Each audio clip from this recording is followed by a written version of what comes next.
Yo, what is up? It's JJ from 845, and on today's episode of Frame Explain, I'll be going over my favorite portrait of SF Bay Area artist Michael Rios.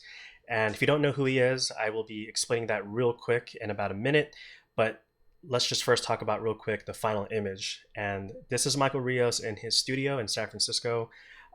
It's just my favorite. I love his expression.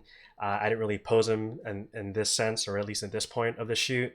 And then he's just literally surrounded by his art. And I was pretty much fortunate basically to witness him create something live in person. So let's just kind of backtrack a little bit first and give you a very, very brief history as far as who he is. If you don't know who he is, I'm pretty sure you came across his work. This is his website, mvrios.com. He's an Oakland native here. But if you listen to music, I'm pretty sure you've heard of Carlos Santana. So he's had a legendary collab with Carlos Santana designing, basically majority of his albums. And you can see here on his website, these are just a quick selections of the album art that he has made. But not only that, he's done very large murals as well, which is pretty awesome. So just to kind of backtrack as far as how I ended up in this position before I can talk about the process in itself, is the too long didn't watch version of this is you're connected to people more than you can think. So this is how it all happened. I was actually working at Apple, but I ended up quitting that job and ended up working with a local host, and her name is Crystal Lee, and this is her Instagram, Crystal Clues, and I ended up knowing about her because my friend, two of my friends actually are pretty much good friends with her. I ended up on a show called This Is SF. It was basically like a lifestyle advertorial type of show where we got to travel around San Francisco and interview businesses and their owners, and then of course talk about their product. And it was made for TV, and I had I think one or at least one season and maybe 1.5 seasons filling in here and there. But one of the services that or businesses that we end up at was at an Oakland shop called Peter's Kettle Corn. And so you can tell what they do. They do really good kettle corn. And lo and behold, we did a good job as far as like the shoot. Everything went smoothly. I met the owners, and it was Peter's wife who basically DM'd me on Instagram and said, "Hey, my friend works for this lifestyle clothing brand called Chinatown Market from LA. They're shooting actually in San Francisco and need a shooter." So that was about a 2-year difference as far as the moment that I worked with them, and then later down the line, she still thought of me and recommended me to basically work with this company. And the first shoot that I got to do with Chinatown Market was for a shoot with Allbirds CEO, which is obviously crazy, and with the CEO, co-founder Tim Brown. So I ended up doing a shoot with him, and this is a pretty cool video that I did, and that's me, obviously during COVID, doing an elbow bump with him, and we just shot at Allbirds' headquarters in San Francisco. So you can see more of this on my Instagram if you're interested with the behind the scenes of that. But we go into the actual shoot because Chinatown Market, after working with them, they need another shooter for another project, and this time around it was with their collab with Michael Rios, and ended up doing some coverage for them. And I did see that Michael Rios had some artwork of Frida Kahlo, and I'm a pretty big fan of Frida, so I literally asked him if hey, I'd love to get a piece, let me know if there's anything that I can probably have or get. And he said, you know what, just come by next time, I can make you a shirt, which is pretty awesome. And he did, and I get to witness him do that live for me, which is obviously a privilege and definitely an honor to see that and to own a piece from this artist, from Michael Rios. But I did ask him as well, like, hey, if I come back, do you mind if I do a quick photo shoot with you? And he was like, okay, sure. So I ended up doing a photo shoot with him, and now I'm going to go through as far as the outtakes and the edit in itself. So basically, I'll be going over the image by It's called like comping, right? I'm basically taking an image and then I'm taking another image and then I'm comping it together. And here's a quick preview of that process before I jump into Photoshop. So I end up starting with 2 shots, and then I'm magically erasing the umbrella because I shot a plate. And a plate just means that you're taking a shot without your talent in it, but all the settings and the position using a tripod will allow you to basically magically erase any object. So in this case, I'll go a little bit of the setup that I had, but I'm just basically erasing the umbrella that I had in place, and the image in itself looks really great because all the settings I've done in camera. And then I'm just kind of polishing it up. There's like a glare that I'll show you, a reflection on his painting that I remove, and then of course just some selective editing in itself. So you can see here that I'm just brightening the edges and whatnot and just finessing it. And then of course I was able to crop.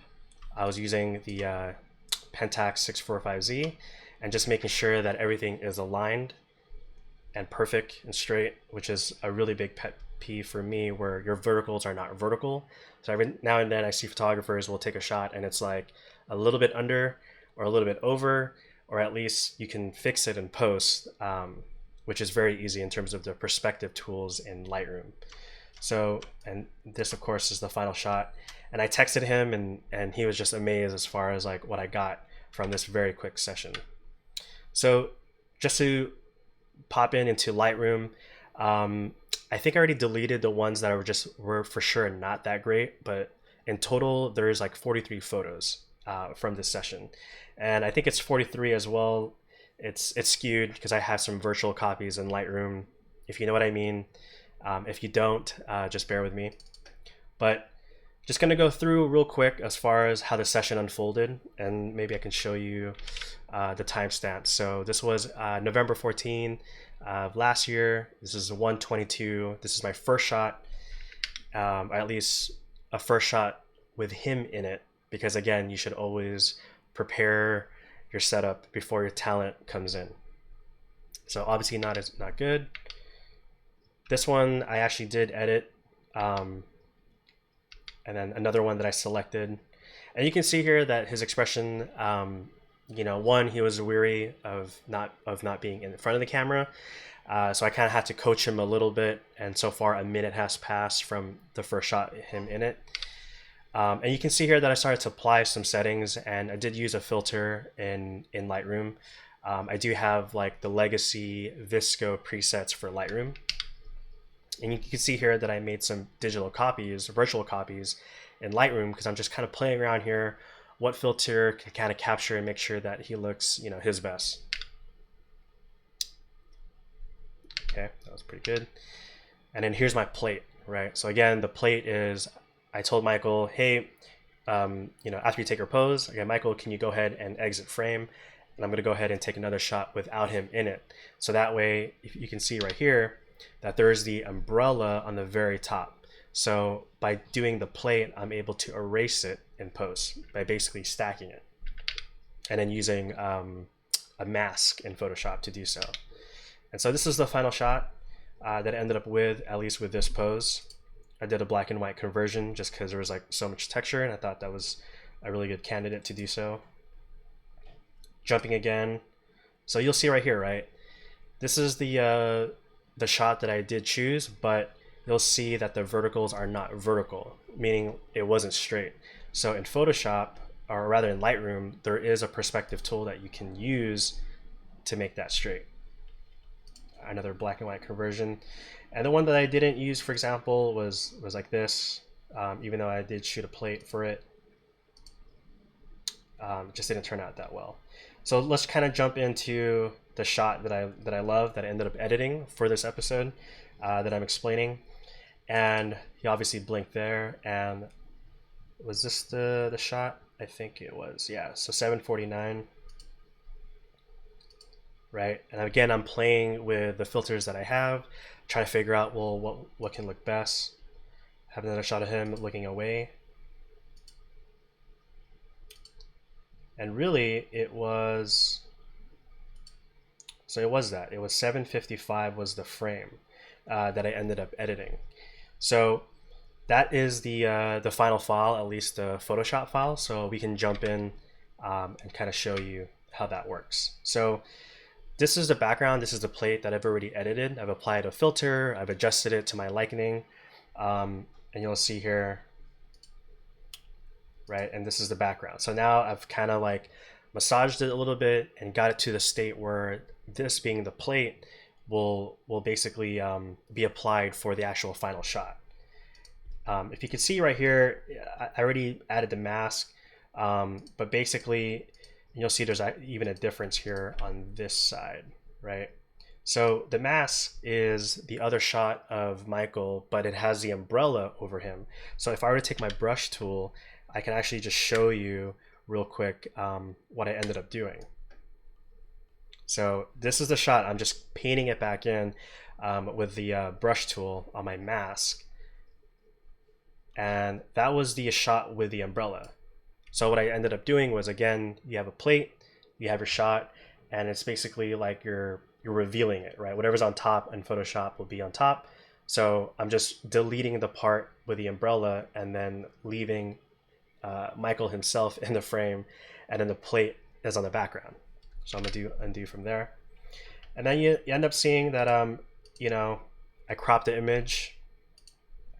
So this is the part where I was saying that I just some finessing, where I took out these reflections from it, from the overall shot. And one trick that I did learn from another photographer, I can't remember, it was like a workshop like years ago, I think when I was in high school, was go ahead and press and hold spacebar, and you have the hand tool.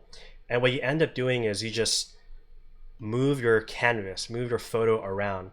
And every now and then you'll actually catch some either dust on your sensor or just spots that kind of catches your eye while you're moving it.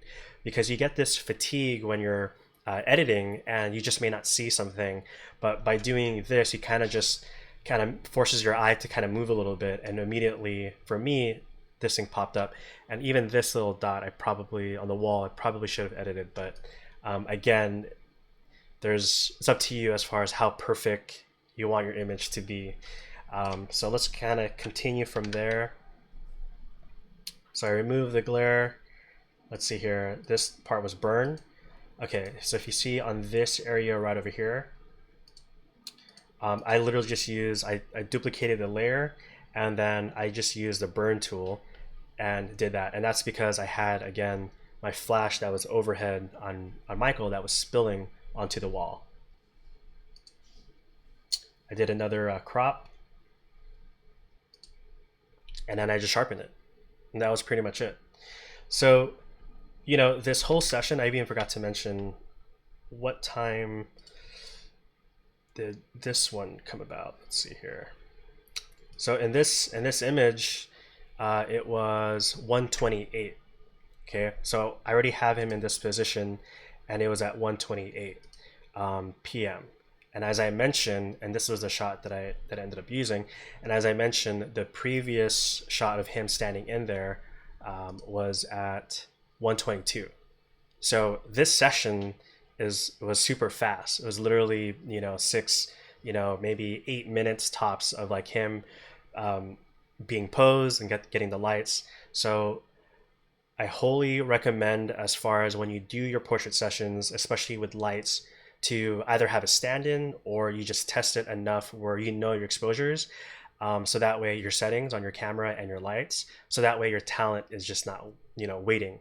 And unless, you know, you're a good people person that have skills and you can keep them entertained and busy, then by all means do that. But of course, when you're working, especially with another professional and a creative, you want to make sure that all your ducks are in order and, you know, you yourself are shining as a professional.